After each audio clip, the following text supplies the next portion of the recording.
तो यहाँ पे अपने पास एक 2 सिलेंडर कंटेनर है, दोनों को ज्वाइन किया गया है, लिक्विड वगैरह है, दोनों में लिक्विड का हाइट दे दिया x1 x2। जब उनका जो कनेक्शन है उसको ओपन कर दिया गया, मतलब एक सिलेंडर से दूसरे सिलेंडर में पानी फ्लो हो सकता है, तो अल्टीमेटली वो इक्विलिब्रियम हाइट में आ जाएगा। ऑफकोर्स दोनों सिलेंडर्स में पानी का लेवल सेम हो जाएगा। तो change in energy of the system in the process इस क्या होगा, ठीक है। तो अगर मैं ड्रॉ करके बताऊँ इसको, तो बेसिकली यहाँ पे एक सिलेंडर है, यहाँ पे एक सिलेंडर है, दोनों सिलेंडर में कुछ कुछ पानी का हाइट दिया हुआ है।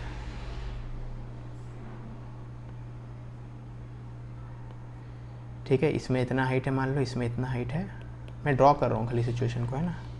और यहाँ पे कोई वेल्व वगैरह लगा हुआ है जिसके कारण पानी का हाइट डिफरेंट है। एक का हाइट x1 मान लो, एक का हाइट x2 मान लो। अगर इस वेल्व को ओपन करेंगे तो पानी का हाइट अल्टीमेटली दोनों में क्या हो जाएगा, बराबर हो जाएगा। ठीक है, दोनों का क्रॉस सेक्शन एरिया सेम है, मैं सेम नहीं बनाया, उससे उतना फ़र्क नहीं पड़ेगा, आपको समझ में आ गया। ठीक है, क्वेश्चन कैसा है। ठीक है, अब हमें पूछना है, पता करना है चेंज इन एनर्जी क्या होगा। ठीक है, तो मैं एक स्पेशल केस लेके ऑप्शन से एलिमिनेट करूँगा। आप ऐसा सोचो कि एक सिलेंडर में पानी है और दूसरे में नहीं है, एकदम ही नहीं है। ठीक है ना, तो आप ऐसा सिचुएशन समझो यहाँ पे कि एक में पानी है और दूसरे में पानी है ही नहीं, ये इनिशियल सिचुएशन है। ठीक है ना, तो पहले वाले में पानी कितना है h और दूसरे वाले में पानी है ही नहीं। ठीक है, और यहीं आपका स्टॉप जो भी है वेल्व वगैरह लगा होगा। फिर इस वेल्व को ओपन करेंगे तो अल्टीमेटली क्या होगा, क्योंकि दोनों का एरिया साइज का एरिया सेम है।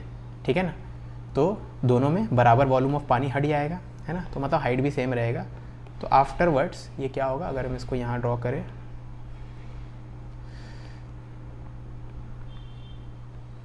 दोनों में इक्वल अमाउंट ऑफ पानी रहेगा, सेम लेवल तो रहेगा ही, लेकिन वॉल्यूम भी सेम रहेगा क्योंकि एरिया भी सेम है। ठीक है, ऐसा हो जाएगा, है ना। तो आपको ये चीज़ समझ में आना चाहिए। ठीक है, पहले ऐसा था, बाद में ऐसा हो गया, है ना। अब वॉल्यूम कंजर्वेशन सब बोल सकते हो, ये कितना होना चाहिए, h/2 दोनों में, h/2 यहाँ भी रहेगा, h/2 यहाँ भी रहेगा।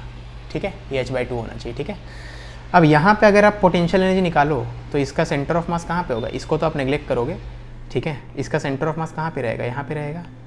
तो इसका मास अगर m है तो आप क्या बोलोगे, mgh/2। तो यहाँ पे पोटेंशियल, यहाँ पे एनर्जी आप बोलोगे mgh/2। ठीक है, यहाँ पे इसका मास कितना हो जाएगा, m/2। याद रखना, इसको नेग्लेक्ट करना है, यहाँ वाले पानी को नेग्लेक्ट करना है। ठीक है ना, इसका मास कितना हो जाएगा, m/2, और इसका सेंटर ऑफ मास कितना हाइट पे रहेगा, h/4। ठीक है, तो इसका एनर्जी अगर आप लिखो, फाइनल एनर्जी लिखो, तो m/2 g h/4, और ये 2 बार आएगा। ठीक है, समझ में आई बात, है ना, क्योंकि यहाँ पे 2 जगह पानी है ना।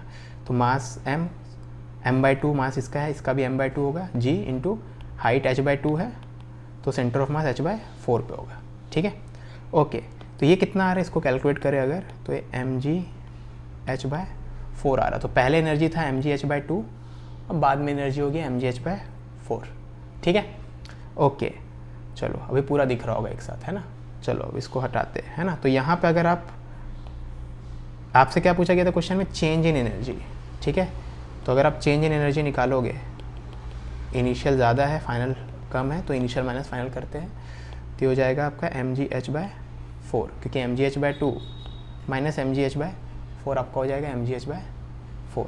ठीक है, अब मास क्या हो जाएगा, वॉल्यूम इंटू डेंसिटी। ठीक है, और वॉल्यूम क्या हो जाएगा, वॉल्यूम हो जाएगा cross section area into length, है ना। क्रॉस सेक्शन एरिया आप a मान लो, लेंथ कितना था यहाँ पे, h था, है ना। m का वैल्यू लिख रहे हैं, m तो पूरा का पूरा यहाँ पे था पहले, है ना। आप यहाँ से भी लिख सकते हो, लेकिन थोड़ा मेहनत बढ़ेगा। ठीक है, इंटू ρgh/4।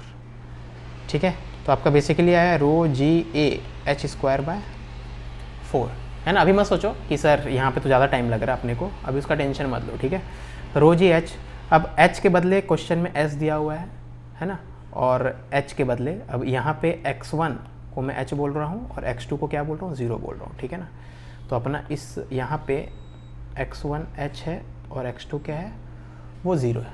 ठीक है ना, इसको अगर x1 बोलूँ तो x1 h है और x2 क्या है, यहाँ पे कोई पानी नहीं है तो x2 0। ठीक है, तो आपका आंसर इतना आना चाहिए अगर आप x1 का वैल्यू h पुट करो और x2 का वैल्यू 0 पुट करो तो। ठीक है, तो इसमें पुट करके देख लो, एक को h पुट करना है, एक को 0 पुट करना है, तो ये तो नहीं यार हमें 1/4 वाला चाहिए, 1/4 वाला यहीं पे आएगा, इसको h इसको 0 पुट करेंगे तो यहीं पे आया, ठीक है। तो ये तीनों ऑप्शन एलिमिनेट हो गए, बस यही बचा, तो ऑप्शन डी होना चाहिए, है ना।